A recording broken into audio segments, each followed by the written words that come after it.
Welcome back. I get quite a lot of questions daily by email from people who are interested in me answering certain questions for one thing or another, and it's a wide range of issues. And those are the questions that very frequently spawn some of the videos that I do. And in that vein, I'm going to answer some of the questions that I've received about some of the various 6.5 cartridges that are of note. Let me first of all make this disclaimer. I have never owned, nor have I ever had any practical experience with any of the 6.5s, and that includes the 264 diameter boards like the 260 Remington and cartridges such as that. I'm simply going to go through the ballistic comparisons and explain what I see and what I know of them. But you have to understand that, you know, I can't.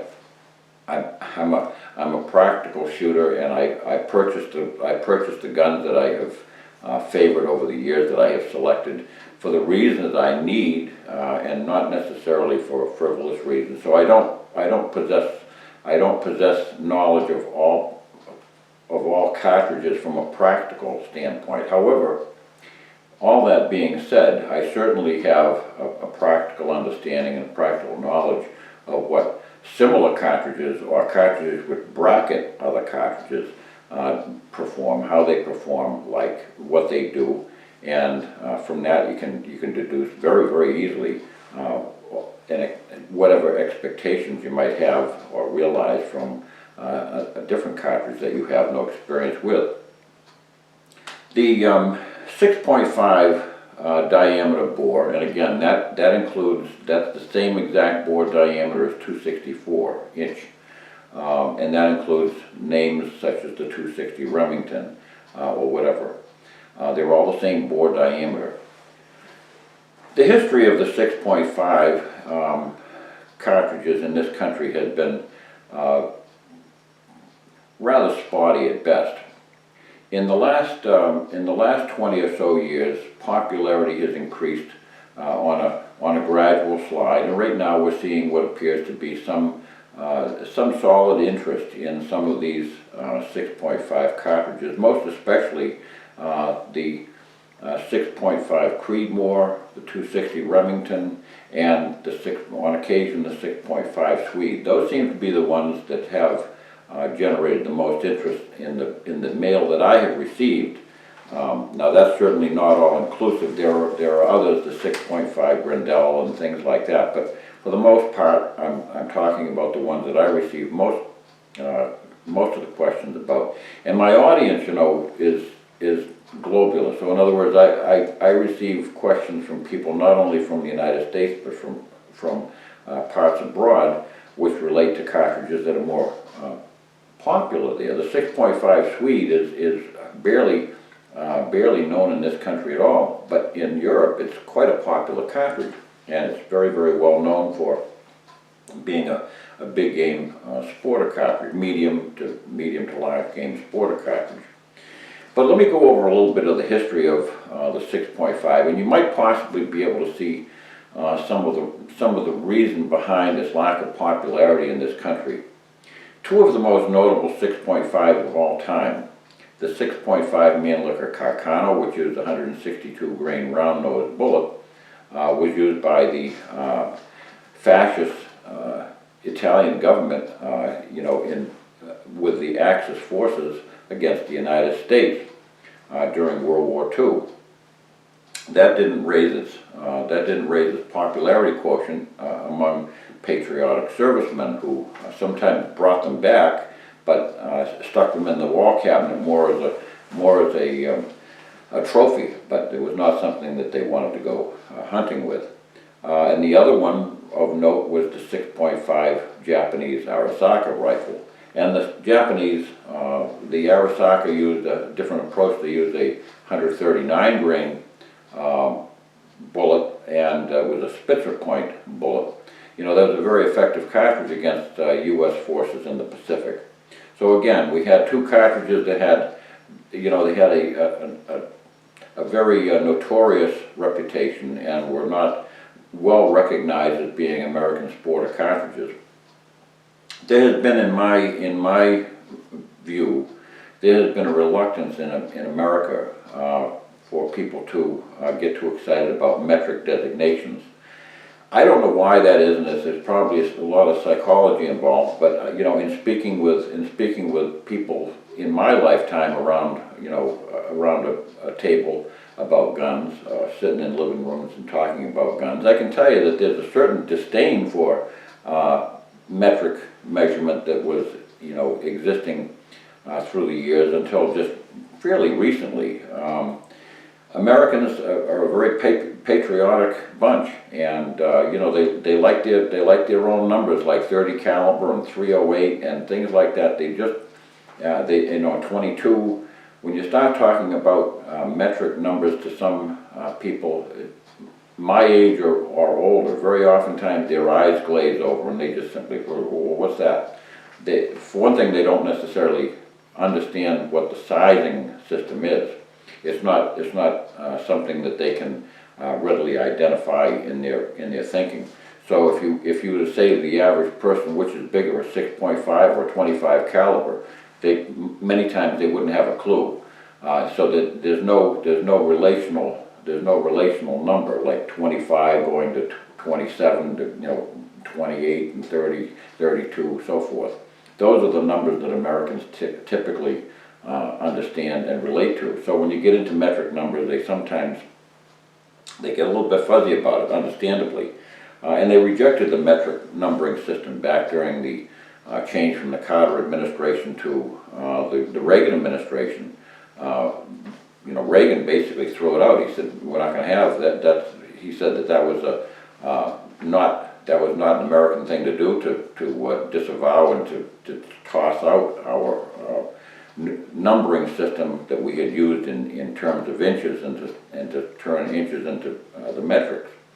So, but all that aside, that's one of the reasons why I think metric cartridges in this country have never really taken off.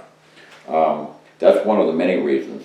Another reason I think is simply that it's hard to unseat a popular group of cartridges.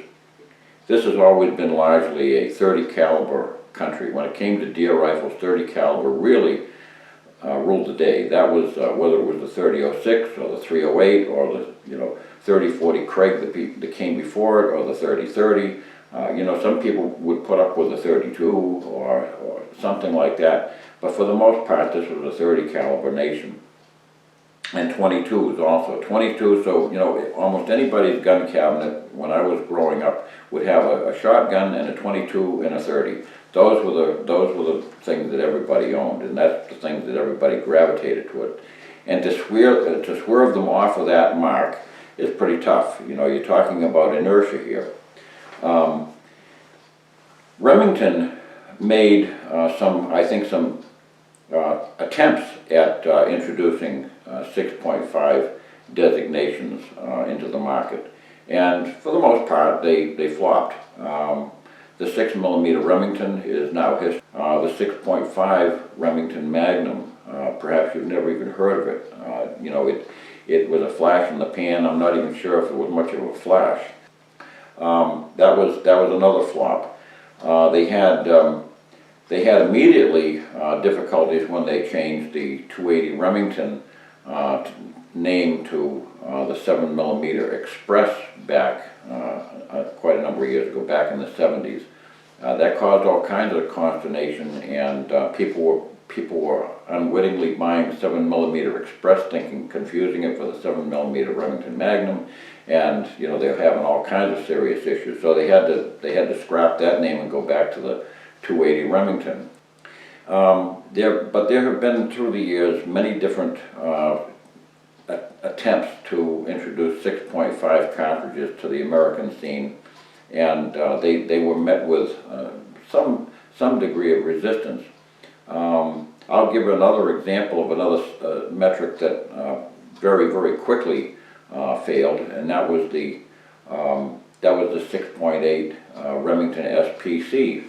Now that was a cartridge which was ostensibly designed for military use, especially in, to generate higher power and a little bit more energy in hitting power than the 223, the 5.56 NATO round, and it was designed to be usable in the standard AR platform.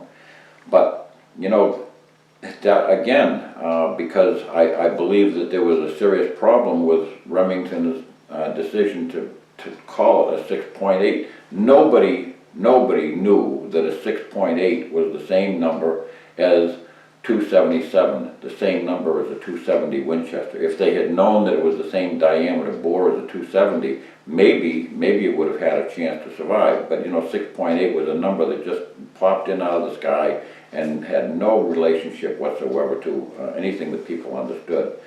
But I want to talk about the three principal cartridges that I first mentioned. It's the 260 Remington, the 6.5 Creedmoor, and the 6.5 by 55 Swede.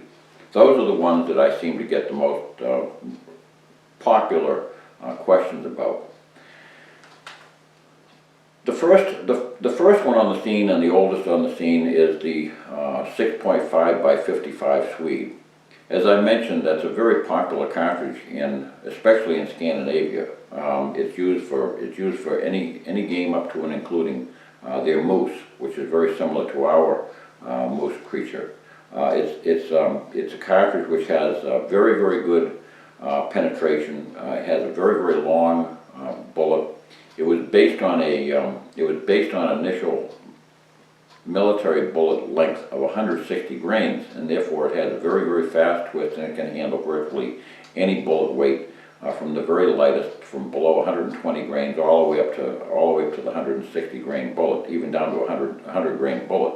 So it has very, very broad stabilization. The cartridge is barely known in this country. Ammunition seems to be readily available from most of the manufacturers in 140 grain loading typically, which is probably more than sufficient for deer. The 120 grain bullet in a 6.5 or 264 bore diameter is most closely aligned with 130 grain in a 270 or 140 grain in a 7 millimeter. So in other words, that would be the natural, as the bore diameter increases, the weight of the bullet increases for what you'd say are the similar corresponding ballistic coefficients and similar corresponding sectional densities.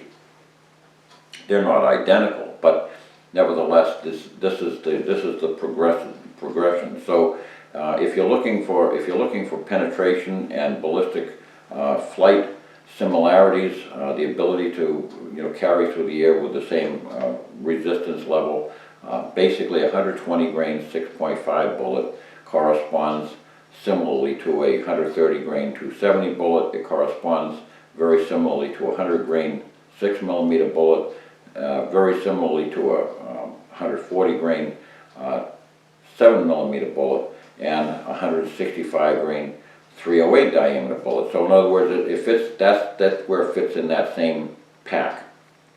If you want to have greater penetration, or if you want to have greater, whether it's through flesh or through the air, through the atmosphere, then you simply select longer bullets that would have to be driven at slightly slower velocities as you progress, because as you increase the weight of the bullet, naturally the amount of the powder charge has to be reduced to keep the pressures in line, and as you reduce the pressures and as you increase the resistance of the bullet, then the velocity goes down. So everything is always, it's a give and take in ballistics.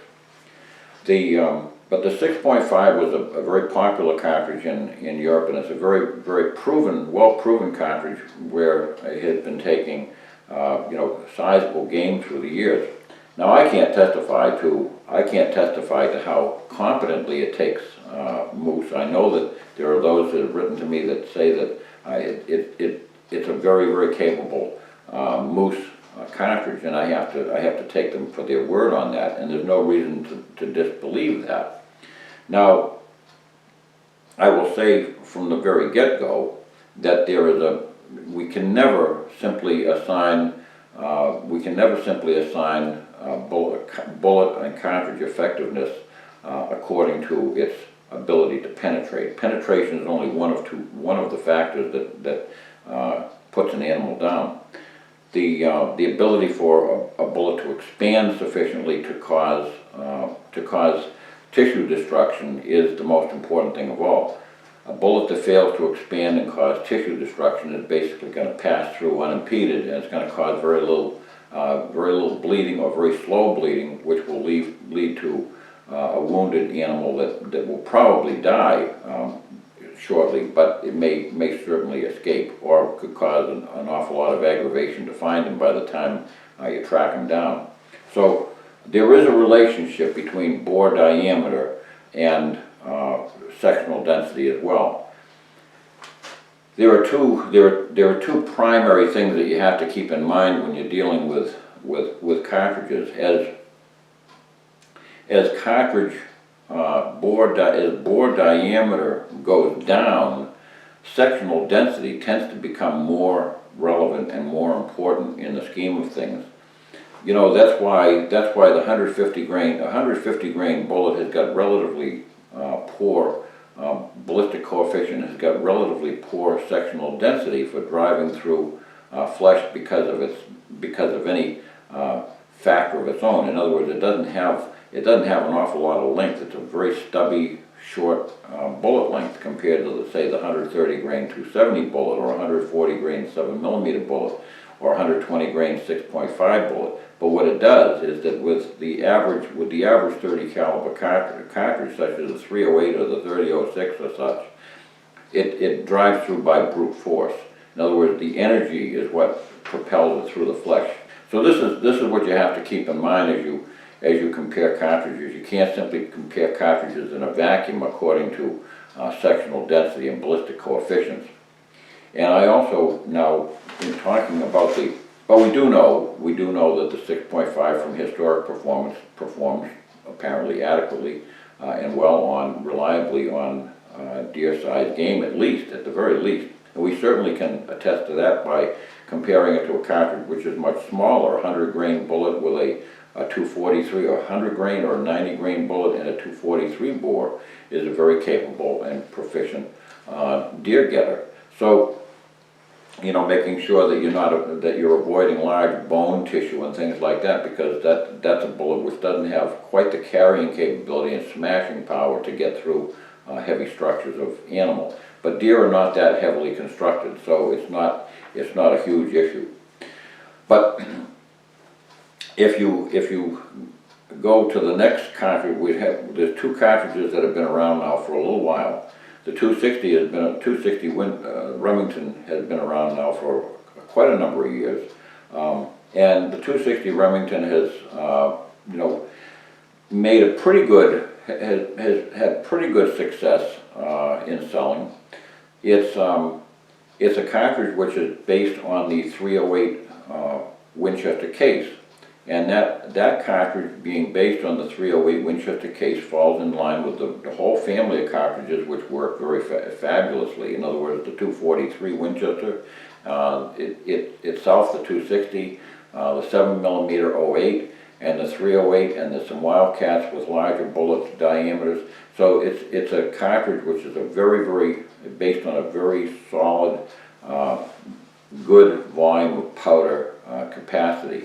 And it's easily ignited, works well with a broad range of powders, and is almost always accurate. You know, an inaccurate 308 or an inaccurate 243 is far more accurate than some of the most accurate loads in some other cartridges. So it's just one of those combinations that the U.S. military and Winchester put together back in 1953 that really worked out very well and has been used as a good platform for other developments. So the 260 Remington is based on a fabulous cartridge size. It has good performance velocity-wise.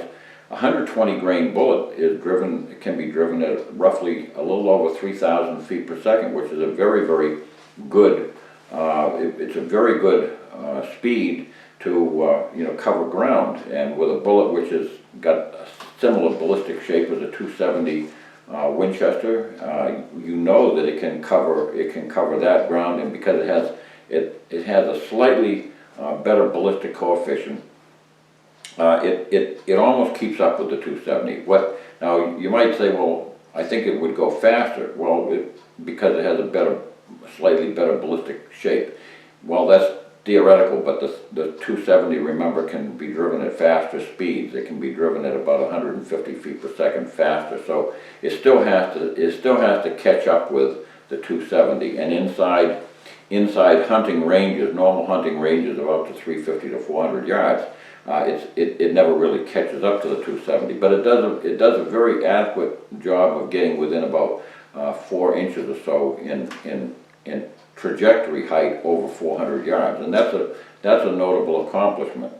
So it's a very long range cartridge, and if you kick the kick the bullet weight up or down, you can modify that velocity a little bit. If you want to move up to a 129 grain bullet, it'll slow the velocity down, which makes it a far better performer in woodland situations. You don't want to I've said this many times before, you don't want to have excessive velocity. When you're in close and you're still close to the 3,000 foot per second mark, you've got an awful lot of tissue destruction, which is unnecessary and can lead to unnecessary meat loss. So on game animals, if you're a pelt hunter, certainly that's the last thing you want. You don't want to have destruction of pelt material. So if the way to control velocity, if you're a hand loader, you simply load down a little bit. You don't have to load all the way to the top of the book. Load down a little bit and keep your muzzle velocity down to 2,800 feet per second or so, and you'll have a stellar performer on deer, and you'll have no excess meat destruction. When you need to get out farther, then you kick the boots to it. Now the most popular cartridge still appears of the three to be in this country, the 260. I recently did and I'm not speaking off the top of my head. What I did was I went to a very large supplier, a U.S. supplier of firearms, and I searched for rifles according to, they supply everything, all different brands. There's no brand that I could see that they don't represent. So they sell them all. And when I looked for rifles according to caliber designation, this is what I arrived at for this is actually the ascending list of availability right now. In other words, I organized it on a spreadsheet, and it comes out in this order. So the 6mm Remington, currently no rifles in production are available. The 257 Roberts, there's one currently available. And that doesn't mean that they're necessarily in stock or anything like that. I'm not implying that, but this is just a list of rifles that were currently cataloged. 7mm Remington Ultra Mag 3. I would say I wouldn't want to be holding on to my Ultra Mag very long, because I have a feeling that ammunition may simply vanish from the scene pretty soon. That any cartridge which is like that, like the classic example of 222 Remington Magnum, when it fell out of popularity, Remington eventually, and all the other cartridge manufacturers too, eventually stopped making the 222 Remington Magnum cartridge, and you can't get brass for it once it's gone. It can't be made from anything else. So 7mm Ultra Mag is 3. The 264 Winchester Magnum, which was, as I say, at one time that was a popular gun, that's down to 4 rifles that are currently cataloged. The 6.8 SPC Remington 4, 6.5 Grendel, get a load of this one, 5. That's not something I'd be rushing out to buy. That's going to be abandoned very soon. Now I'm not talking about please don't write me a nasty letter and say the 6.5 Grendel doesn't work. The 6.5 Grendel works fabulously. It's just not gonna, it's not gonna be around very long, that's all. You know, cartridge popularity has absolutely nothing to do whatsoever with ballistic efficiency or hunting effectiveness. Nothing. They're two separate issues. You know, some of the very best cartridges that have ever been on the market have simply vanished from the scenes because nobody wanted them. And if you know, if you have to go by the popular vote. If people don't want it and they're not buying it, you can't expect the manufacturers to keep chambering rifles for a gun that's not gonna sell. And you can't expect distributors to take a chance and order something that nobody's ever gonna buy. The 6.5 by 284 Norma. Now here's a cartridge for you. That's a fabulous performer. That was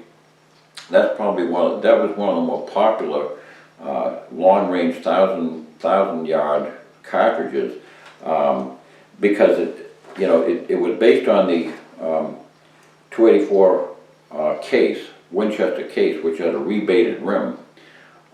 That was originally designed to be a competitor to the 270 in a short action. In the Model 88 and the Model 100 Winchester, the auto and the lever action, the auto, that was a cartridge which could be used with a standard 3006 or 308 bolt face, but it had a rebated rim, meaning that the body of the case was larger than the rim itself. And they were able to up the capacity of the case so that it had similar ballistic performance as the 270 Winchester. It never took off. It never really did much. But wildcatters saw that as an opportunity to neck it down, and they necked it down to 6.5 and ended up with a very, very capable long-range performer on 1,000-yard matches. But again, it's down to 8 rifles in production catalog that I could find. The 280 Remington, one of the more popular cartridges that Remington had in the 60s and 70s. That's now down to 11 rifles. It seems to refuse to die, but it is, it's breathing its last breath, I think. I wouldn't expect it to be around much longer. The 6.5 Swede, I found 13, and mostly they were non-domestic, like Tika and a few things like that, and usually they were variations of the same thing, different stock designs or different configurations, but other than that, they're pretty much the same brands. Here's one for you that now we're jumping up, that was 13, now we're jumping up to 50 rifles, so this is a different, these are a little bit more popular, but this is the 270 Winchester Short Magnum. The 260 Remington is virtual dead heat with 54. The 300 Winchester Short Magnum, 55. The 2506 Remington, 56. Okay, so all those cartridges seem to be, they're there. I wouldn't say that they top the popularity charts. As I read along farther, you'll see the ones what the numbers are for guns that have some real popularity. The 6.5 Creedmoor is listed as 73, but I'm going to tell you right off the bat, the 21 of those are made by Barrett that start out like $3,600 from a discount house, and they go up from there, like $6,000 and stuff like that. These are not rifles that are jumping off the shelves for the average hunter. Nobody that I know walks around the woods with a $4,000 rifle. It's just not something that's being done. So of those 73, a full 21 of them are high-grade Barrett target rifles with AR platforms. Quite a number, another half of the remaining 50-odd are Barrett or similar style, in other words, AR-style platforms. There are very few that actually exist. Most of them are by Ruger and stuff like that exist in the sporter platform, in a bolt-action rifle platform. So that skews the number. So it's more closely. You could say that it actually falls in practical numbers. It actually falls behind the 260 Remington. If you compare sporter grade rifles, it falls behind the 260 Remington. So that 73. That 73 is skewed by the fact that Barrett makes 21 by themselves. 7mm Remington mag now jumps up to 108. So we're going from the 50s, and that's why I put the Creedmoor is in the 50s because of that skewing by one manufacturer. But the Creedmoor jumps up to 100. I mean the 7mm Remington mag jumps up to 108. These are solid numbers. These are popular rifles. The 7mm 08, 125, goes from 108 to 125. Then the 300 Winchester Magnum, 153. Now you got to remember that most of the rifles that are made for these cartridges are sporter grade rifles. There are a few classifications that you'd say are more like military platforms, but for the most part, we're talking here, sporter grade rifles. 270 Winchester, 154. So the 300 Win Mag, 153. 270 Winchester. I mean, that's a dead heat. That's a statistical dead heat. I would suspect that the Win Mag probably has a few military style rifles mixed in with it, whereas the 270 is almost virtually entirely, sporter grade rifles. So for sporter, I would have to put the 270 significantly ahead. And the 3006 Springfield is where you'd expect it to be with 160, the 243, 200, and that's a big number because almost all of those are sporter grade rifles. There are a few ARs that are mixed in, but for the most part they're sporter grade.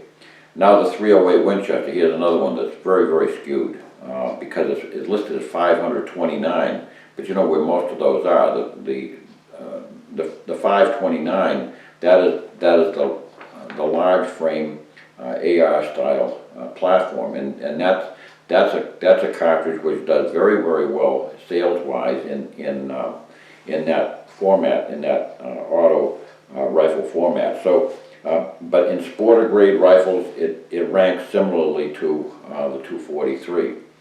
And then again, the 5.56 NATO 223 Remington. I mean, that's way off the charts. That's 829 that are listed in that one company's cataloging, but only 175 to 200 of those are sporters that I could count. I didn't meticulously count them all, but in estimation, I could see about 175 to 200 of those 223 or 5.56 NATO cartridges were available in sporters. So you can see where the popularity lies and everything else.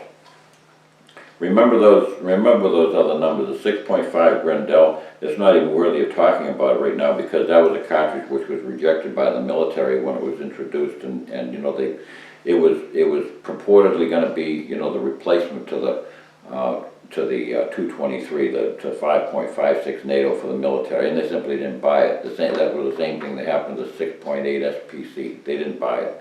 Once the government says nix to it, that's the end of it. All the rationale behind its existence has ceased. It has okay. I'm talking about the 6.5 Grendel. It has okay ballistic performance for deer, but its numbers are down there. 2,400 feet per second with a bullet like that. It doesn't really have. I don't care what the books say. I simply like to have a little bit more gun with me. And there's no reason not to. There's too many cartridges out there that have far better performance, would cost a lot less off the shelf, with brass that's available, and a gun that's not going to become extinct overnight on me. So the 6.5 Creedmoor, the 260 Remington, and the 6.5 by 55 Swede are the ones that we're dealing with.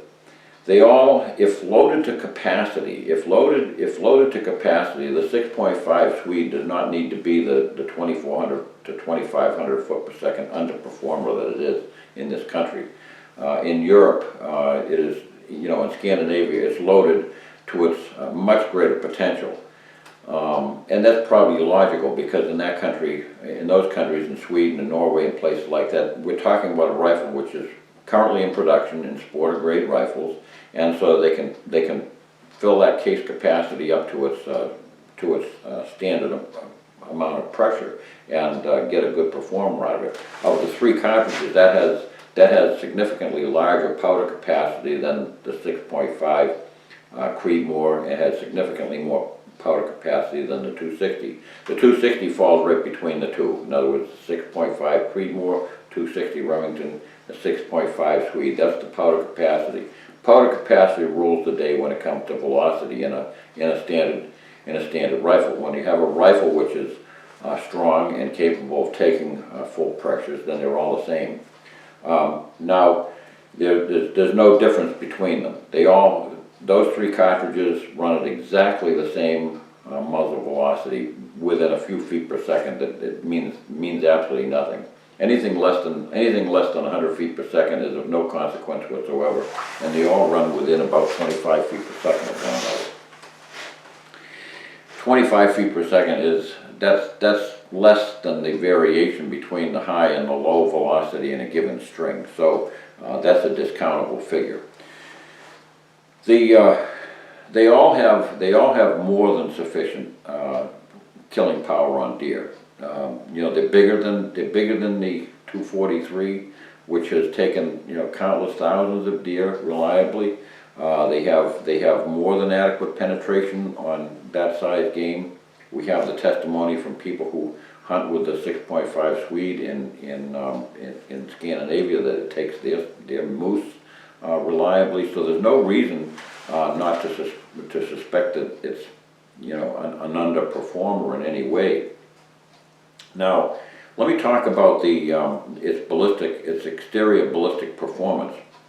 This is where it receives a lot of, you know, positive notoriety, is because they have the capability of having very long bullets. But let me say something about that. So does the 308 diameter bores and the 7mm bores and all these other cartridges. They all have the capability of firing, you know, super long, high performance, long range bullets. But those are not necessarily the bullets one wants to carry afield on game. So, you know, having ample penetration is all you need. You don't need to use up raw materials, and you're adding to the rainbow effect whenever you boost the length of a bullet goes up, and the rainbow becomes more pronounced. Now, over a long span of flight, I'm gonna delineate now. We're going to be talking about target performance versus hunting performance. Never the twain shall meet. Please do not try to confuse target performance, long-range target performance, with typical hunting range performance and game animal performance. They're quite different. Target grade bullets are designed for one thing only, and that's for making a mark in a piece of paper downrange with a hole in it. That's all it's supposed to do.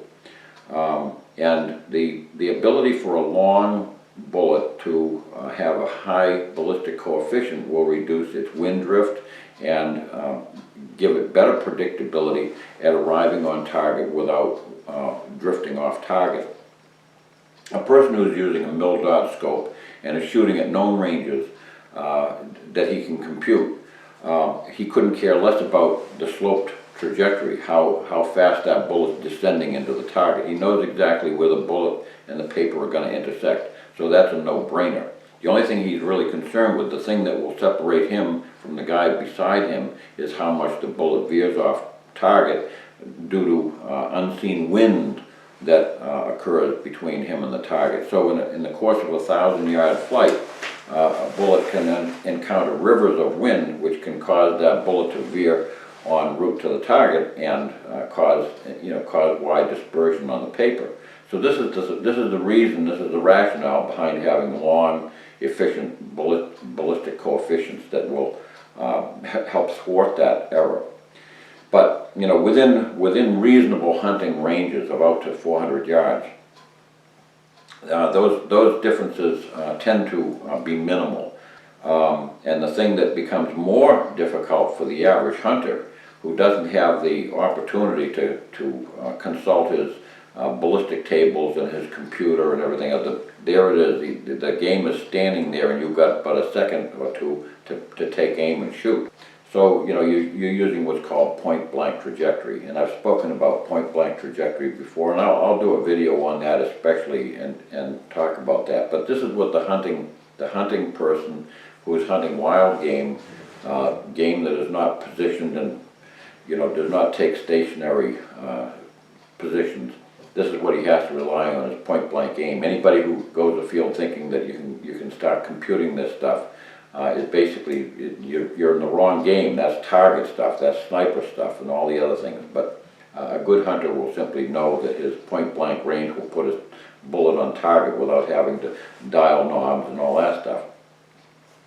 So in that respect, all the 6.5s that I discussed all perform adequately on the way to the target. They all have slightly more sloped, slightly more rainbow trajectory than, say, the 270 Winchester with a 130 grain bullet.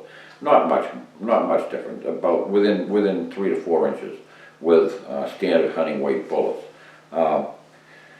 And if you use a lighter weight bullet, they'll probably even exceed the performance of the 270 on target at those ranges of up to 400 yards. But they're all those same cartridges are all going to strike a point blank target, you know, with a point blank hold. So it's a moot point, as I would say. You know, if it hits the target that you're shooting at, it hits the target that you're shooting at.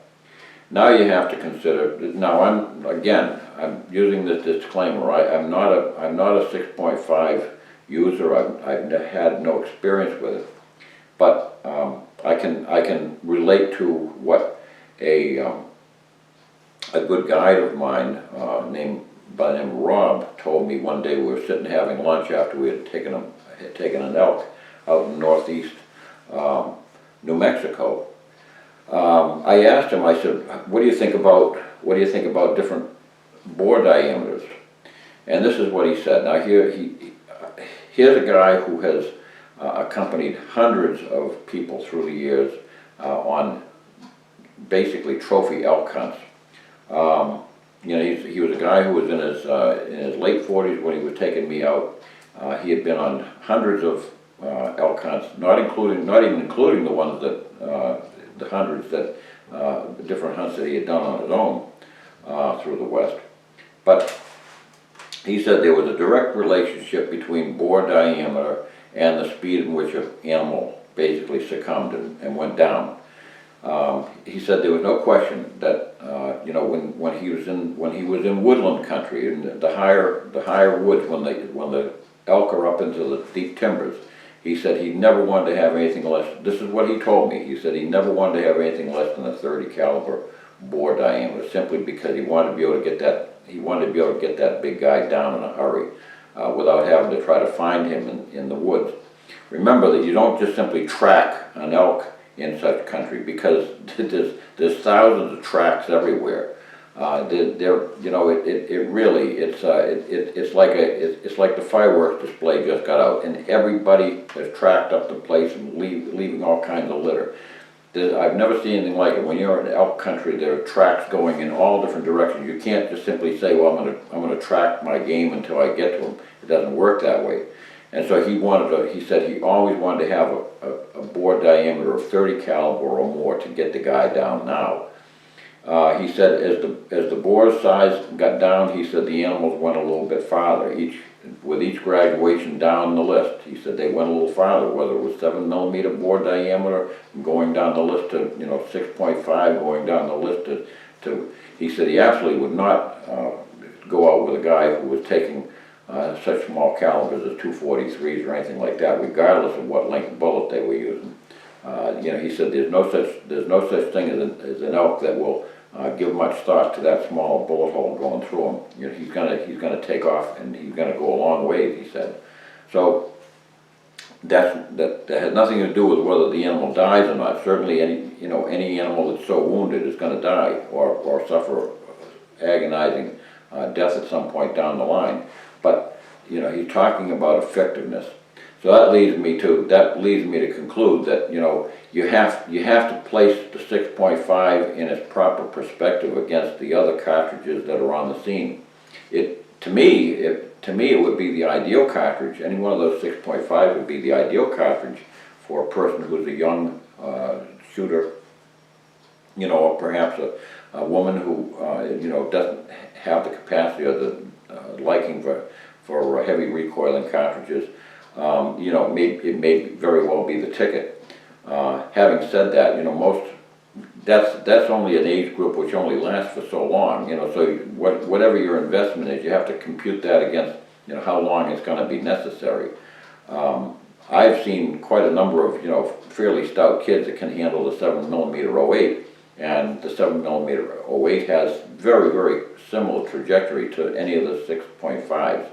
The 7mm 08 with a 140 grain bullet has got almost identical trajectory up to 400 yards to the 6.5s with a bullet that weighs 140 grains. And the thing is that you know 140 grains of 7mm bore diameter has more effect on game than 140 grains of a longer bullet that pierces more but has less surface destruction in the frontal area. So it's all about frontal area with bullets. That's why you know, in Africa, you know, in many of the hunting districts in Africa, they simply require certain caliber cartridges because they require a certain amount of tissue destruction just simply by virtue of the diameter of the bore.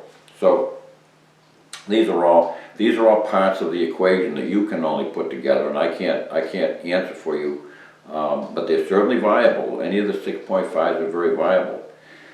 Now, so they're excellent ballistically. There's no question about that.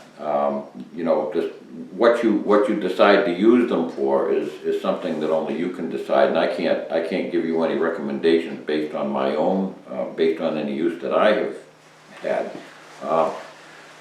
I can certainly tell you what I would think about purchasing one, and that would be based upon its eventual longevity and also balanced against what's already out there. Because, you know, in this country we don't have a shortage of cartridges that are capable of getting out to 400 yards very accurately on game and hitting with sufficient power and penetration. So there's no, I'm not required to look at a 6.5. I can always look at a 7mm 08. I can look at a 270. I could even look at a 280 Remington or anything like that, or 30-06, 300 Winchester Magnum. No matter whether I go up the scale or down the scale, there's plenty of stuff out there.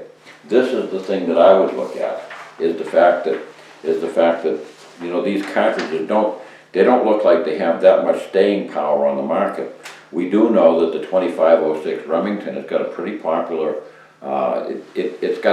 it's got kind of like a club of people that always are there. There's always, in a group of a dozen people, you're going to find somebody who loves the 2506 because it's a flat shooting cartridge that gets way out there with bullets of adequate penetration and capability. It's not, according to what I was talking about with my game guide, it's not a cartridge that I would use on elk, except maybe out in the wide expanses where he can be readily tracked. And that's not necessarily where elk are found either. But you know, you're talking about popularity. Now, popularity rules what the cartridge manufacturers will, and the rifle manufacturers will stick to. If the cartridges are not flying off the shelf, if they're turning yellow and they have to keep changing the price tag on the end box to you know, to satisfy somebody that might come in the door someday, they're not going to keep it around much longer. And that's what I see for the 6.5s. There tends to be, you know, and I'm not trying to push their demise. I mean, I love all cartridges. I love all guns. It doesn't make any difference. I mean, I'll shoot anything somebody gives me to shoot. But whether I go buy it is quite another thing. Having an investment in a gun is a big deal. You know, you're putting a scope on it, putting mounts under it. keep it, you have to take up real estate in your safe. All those things considered, I always look to a cartridge which is going to be around a while so that I know that I can always get ammo for it and brass for it. That was one thing I didn't bring up with the 260 Remington versus the other two. The 260 Remington, to me, in the comparison between the three, is a no-brainer because simply it's a 308 case. So brass is always going to be available, even if the gun becomes extinct. You're always going to be able to get brass. And the fact that you're always going to be able to get brass means you're never going to be without ammunition. The same cannot be said for the 6.5 Creedmoor, which has got a peculiar brass case all to its own, and it certainly cannot be said for the 6.5 Swede in this country. Now, you would always be able to go abroad and perhaps find, ammo that you could import and get. But, you're adding a complexity to the issue. The 260 is, as far as factory ammunition goes, whether the factory ammunition exists in the future or not is irrelevant if you can always get the brass. So that's really about all I have to say. I think it's a great bore diameter. I think it was largely overlooked by hunters in this country for a very long time, and I'm not sure that that's going to change much in the foreseeable future. I see some, according to the people that write me, I see some popularity and some interest in it that is, in comparison to the interest that I get for other cartridges, it falls about in the same position as this. It's not nearly as much interest in those cartridges. So consider those things when you're out shopping and what it is that you're going to be using it for. If I were looking to have the ultimate long-range target rifle, I don't think you could get much better than the 6.5 Creedmoor that stretches way out there and has very good wind resistance. By the way, the manufacturers, are spotty on these cartridges. Winchester does not, for instance, stock the 260 Remington. It's strictly a proprietary interest to Remington and a few other companies. Winchester also only stocks 6.5 Creedmoor in a 140 grain match bullet, which is not suitable for hunting. So if you're a match shooter and you like to buy factory-loaded match ammunition at factory-loaded prices, then that's the company. That's one of the companies that would be able to provide that for you. But they have no hunting grade bullets. So Winchester as a corporation has categorized the 6.5 Creedmoor as what it was originally designed for, which was an across-the-course cartridge, and it was designed for the target shooter, long-range target shooter. So there it is in a nutshell. I don't want to upset anybody. I'm just simply providing the facts as I see them, and simply outlining all the things that I do know about the 6.5 and the 264 bore and how they relate to my world. And that's it. So thank you for watching. Please don't forget to subscribe. God bless.